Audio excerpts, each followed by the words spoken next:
In this video, we're going to go over how to cut your outside fabric.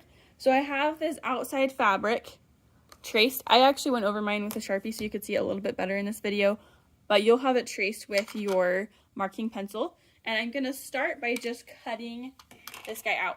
Keep in mind though, so this is what I traced, but keep in mind that I need a 4.5 inches tall by 3 inches wide strip of fabric for my little button tab, this guy right here. So I'm going to make sure that I still have that much fabric left as I cut. So I'll start. I'm right-handed, so I'm going to be covering up the left side and I'll be cutting with my right hand. But if you're left-handed, then you would do the other, where you'd cover up the right side and cut with your left hand. And I'm going to be using one of these rotary cutters. Remember, anytime that you're done with a rotary cutter, you want that blade to be put away. So even if I'm just setting this down for a second, I never want to set it down with the blade out. I always want to close that up. But I'm going to be using this rotary cutter because it automatically closes for me, and I kind of like that. But you're welcome to use either one. I'm going to take my rotary cutting mat, or ruler, and I'm going to line it up on my fabric so that I can hold it with my left hand. And I'm going to be covering up what I want to keep. This is the fabric I'm going to be using. I want to keep that. I'm going to cover it up so that if I accidentally cut crazy, what I want to keep is still protected. I'll use my left hand to hold that, and I'm going to start cutting 1 inch before my fabric. So I'm not going to start cutting on my fabric. I'm going to start 1 inch even before my fabric. I'm going to hold my ruler in place. I'm going to push really, really hard with my ruler, and this one's pretty dull. I can feel that, so I might switch to the other one. And I cut all the way down. If I don't cut through everything, which I'm sure I didn't because my rotary cutter is really dull, I'm going to go over it again. Yes, this one is much better.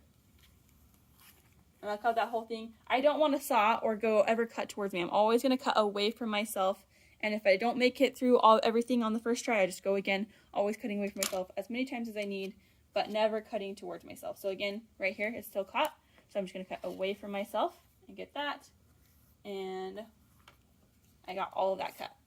Now, instead of cutting weird and having to cut like towards myself or anything, I'm just going to either turn myself to another side of the table so I could come over here and line up like this and cut. So I'm going to cover up what I want to keep, cut away from myself, push hard, and cut. And I'll go over that again if I need to. Oh. And now, again, I'm not going to cut weird. I'm going to just rotate my fabric gently so that I can cut away from myself. You'll notice that I still have my fabric folded in half with my right sides together, so I'm cutting out 2 of this. If you do not have your fabric folded in half, you will not be cutting out 2, and you'll have to cut out a second piece that's the same size. I'm going to cut here. Again, I'm starting 1 inch before my fabric, and I'm cutting away from myself. And now that I've got that cut, I'm going to rotate my fabric one more time so that I can put my ruler on the part of the fabric I want to keep, and I can cut away from myself.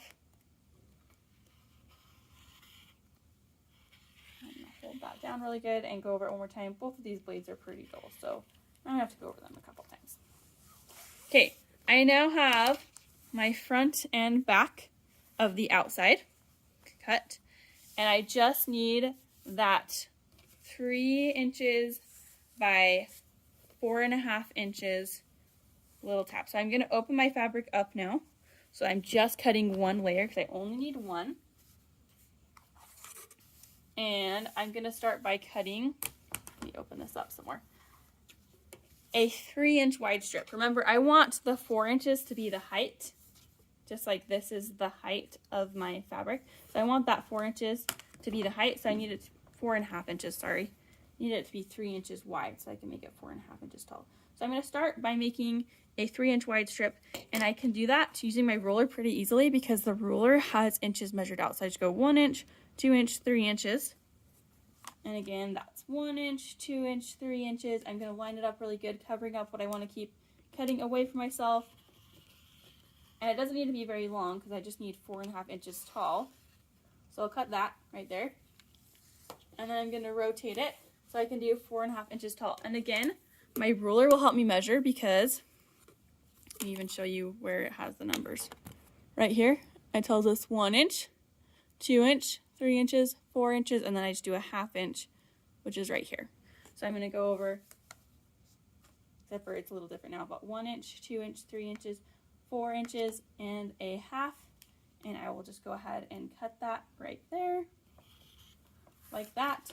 And then I have everything I need for the outside cut. So I have 2 of the big pieces and 1 smaller rectangle that's going the same direction.